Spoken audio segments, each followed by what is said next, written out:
So just picked up all the wiring up gear. Again, got it from Road Tech Marine. Probably best if I just show you how I end up putting it in.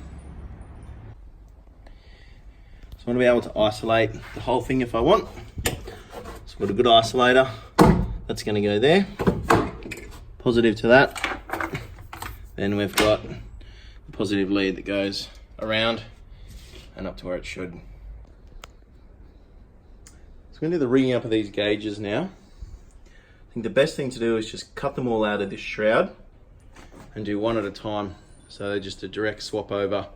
I don't have a million loose wires. So if you work on cars and boats and you don't have one of these, you're a fool. Best investment you can ever make. So with gauge wiring, it looks very chaotic, but it is actually quite logical. Every gauge will have 3 wires to it for certain. It'll have a ground, an ignition, and a power in this case. And those 3 wires, they'll generally loop to every single gauge. So that isn't too hard to decipher. Then in addition to that, they'll have a wire that's usually marked S, and that will be the actual input to whatever that gauge is. For example, this is the fuel gauge. So it has a wire to the tank and a return. This is the trim and tilt gauge. So again, that'll just be a resistance or a voltage input. Speedometer, that just has a mechanical input, which I have to find. This is the temperature gauge. Again, 3 wires and then a different input. Tachometer's just got the 2. It's the sort of acts as all the warning lights, so that's that big plug there. And then the hour meter, that's just got 2 as well. So that wiring harness, that is all one piece, and that all connects directly to the motor. The only branch off that will be to the throttle. And like I said with Evinrude, it's all interchangeable, so it's just one plug and play. I'm going to do the throttle now. Now, as I said before, it's not a real one. It's not a genuine BRP one. It's a knockoff, it's an eBay one. But they're not bad for what you pay. They're about 1/3 of the price. So I just ran through the new throttle cables. What I'm not showing you in this video is how much of a pain it is to poke lines and hoses and cables through this spiral hose. But that's all done. So I'm just going to go mounting it now. It's probably something you want to take a lot of care with. It's really going to matter, so you want to make sure this feels right. I reckon it's going to be, when it's flat out, you want it pretty much as close to the dash as possible without it pinching your fingers. That feels pretty good to me. Just opening up all the other bits for the throttle, and I'm not really sure what to make of this. I think it's a Hello Kitty float for your key. But yeah, I bet you don't get one of them with the genuine throttle. So not bad, eBay. So just to show you the linkage, that's them there. They just slide over and they give you some little split pins. Now, something really handy they do with these is they're actually identical, these cables. So if you put the wrong one on the wrong one, you don't have to go threading it all the way back through. You just swap it over at the other end, at the motor end as well, and it's good to go. Now it comes with these little spaces that sit between the throttle and the side, so it just keeps it off the wall a bit, which is good. This cable's now all in, hitched up, and I didn't even have to adjust it. It is absolutely bang on. So, wide open. The butterfly valve should be perfectly true and center. It should be perfectly in and out. So the beauty of the wiring with these is that even a brand new throttle like that, which would fit a pretty much near new E-Tech, all the plugs, all the connections are identical to something this old. So it's just plug it in and you're ready to go. It gets its power actually through the wiring harness from the positive connection there, and the same with the ground. So you're not hitching up a positive and a negative to that or to any of the gauges. It all comes through the wiring harness as it is. It's really easy. So in terms of the wiring up on this side of the motor, it's pretty straightforward. A few little things that can catch you out. So firstly, there's the main negative and positive wires. Negative goes onto there, one of the starter motor bolts. Technically you could put that anywhere, but that's where it's meant to go. Positive goes up to this big relay or solenoid up here. So that's them. Now these are the plugs from the wiring harness. The one thing that can trick you up is the trim and tilt one. So this one here in the shrouded wire, that actually goes around to the trim tilt button on the side of the motor. Now that plugs in to this one here, the one that comes out of there. So that's one input for the trim and tilt. Your wiring harness will also have an input to the trim and tilt, and it inputs, its plug is this one around here. They're the same plug, you can mix them up, and what I found was when they are mixed up, I could only lift the motor up, I couldn't put it down. I'm not sure why. These two square ones, it's a male and female square one, they're pretty self-explanatory. Male and female there. Only other thing you've got to hitch up, there's two other things actually. These are your throttle cables. They go on there and there. I'm missing a nut there, but they go in and pinch down there. These mechanisms lock them into place, and if you need to, you loosen these and you can adjust them using those. The only other thing is your fuel line. Where is it? There.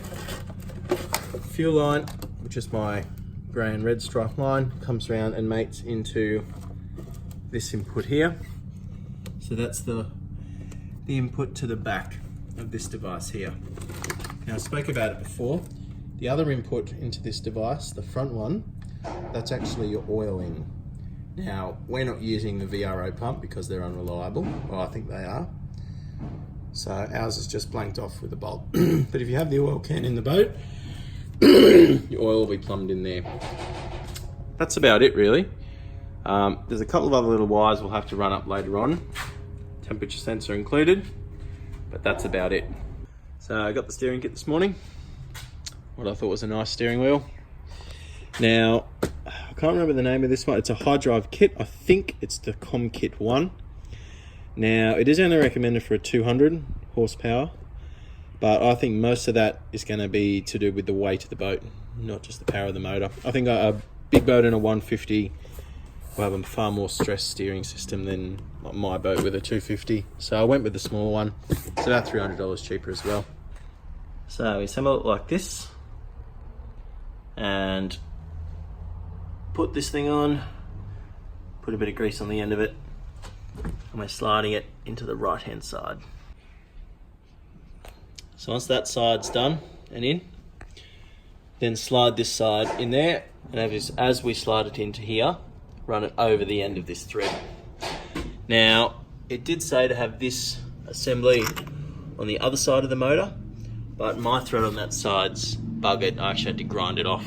So by putting it over here, and as a whole, we can slide the whole assembly sort of in and out, and I think we've just got to sort of find the center point and where it's not going to hit either of the sides. It's a close fit, I have to say. It's a really close fit. Once we've found that, we have to put these little brass half bits on the top and the bottom of that thread there, and then tighten the black, I don't know what you call that black sleeve over and down over it all, and it'll hold it firm in there. Now if you're having trouble getting them to stay on there, just put a bit of grease on them. It's not a bad idea anyway. It's over, you can do that all the way up.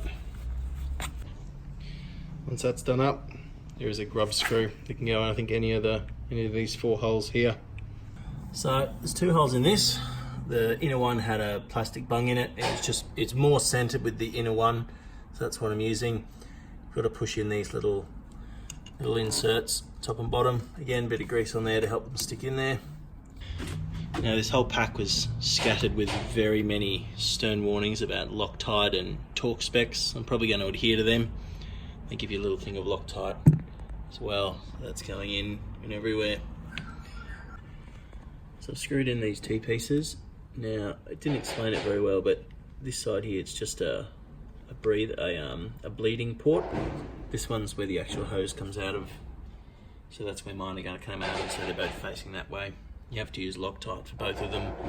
Once they're in, leave them for 3 hours to set, apparently. It's a very quick 3 hours, but anyway.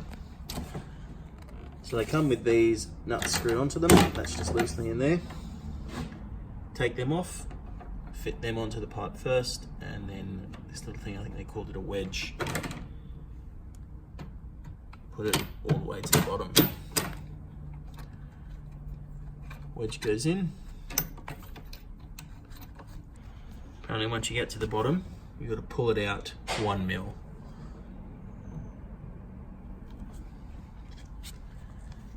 Now ready to tighten that up. Same for the other side, and they warn you to use Loctite, not plumbing tape, so that's what I'm doing. The bolt pattern and the actual column size is very different. So I'm just putting a blanking plate there. I'm going to drill all the holes into that so I've got a flat surface.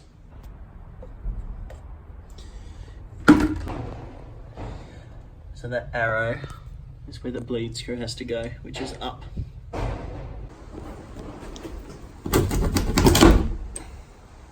So as for these fittings, same process as before with the hoses. As far as I can tell, it's meant to be so that left-hand connection to the motor is left-hand connection here.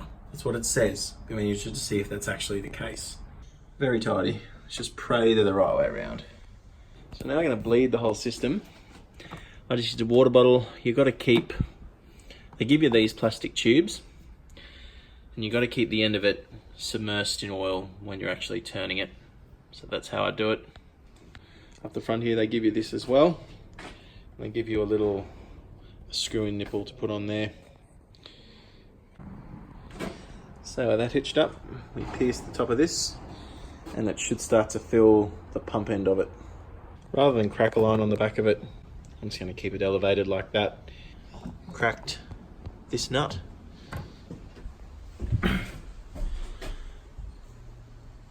Slowly turning it.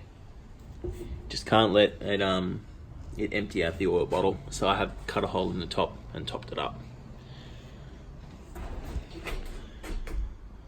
Should slowly fill that bottle. When it stops bubbling, you can tighten it off and you're done that side. So I've done that twice on both sides now, and when I'm bleeding that side, I've stopped, started turning the other way, turned it all the way to the other side with that still connected. I've done that twice, and all the air seems to be out of it. And there's still a bit of air in it. You can feel it's not totally smooth. And it's going to make a mess trying to take it off. So I've cracked one side again. I'm just going to keep turning until this level drops all the way down, and right when it goes below there, I'll stop and take it out. No mess. Here we go.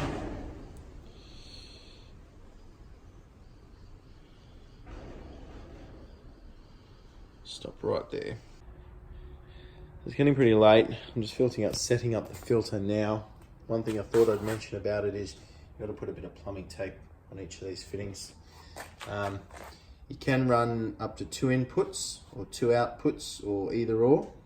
But for this application, we just got 1 input, 1 output, 1 tank, 1 motor. So with the fuel system, it's pretty self-explanatory. It's just 1 hose from the tank. That filter I had in the video before, that's now bolted down the back. It's just an in and out. And then between the boat and the motor, there's a pump up bulb. So it's actually a very exhausting day and night doing all that fiddly stuff, but that's all done. First thing tomorrow morning, we're going to fire up. It's all ready to go. I know there's been a big gap in terms of months before the last video, since the last video, but this one should have another one up pretty soon. Thanks for watching.